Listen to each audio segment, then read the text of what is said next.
Un autre thème tactique que vous rencontrerez souvent dans vos parties, c'est le clouage. Imaginez une pièce littéralement clouée sur une case, ne pouvant absolument pas se déplacer. La pièce est donc immobilisée et on va se servir de cette tactique pour gagner du matériel. Aux échecs, un gain matériel est une série d'échanges dont on sort gagnant. Il y a deux types de clouage.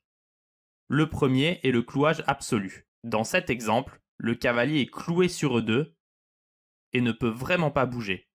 La tour E8 a un œil sur le roi, et si le cavalier venait à partir, le roi serait en prise et la tour pourrait le manger, ce qui est interdit par les règles du jeu d'échecs. Comme le cavalier ne peut pas se déplacer, cela veut dire que la dame en D4 n'est pas protégée.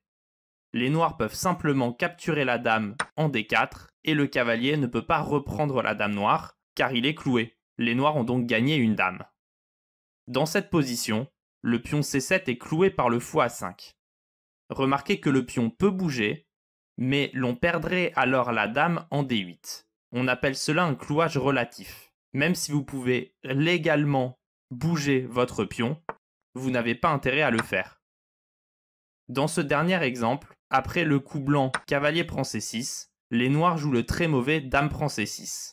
En mangeant le cavalier C6 avec la dame, le roi et la dame sont maintenant alignés sur la même diagonale. Les blancs peuvent maintenant jouer fou B5, clouant la dame. Remarquez que la dame voudrait partir de cette diagonale, mais elle n'a pas le droit, elle est prise dans un clouage absolu. Et si la dame mange le fou B5, alors le cavalier la reprendra simplement. Les blancs vont donc gagner du matériel grâce à ce clouage. C'est maintenant à vous d'utiliser le clouage dans vos parties.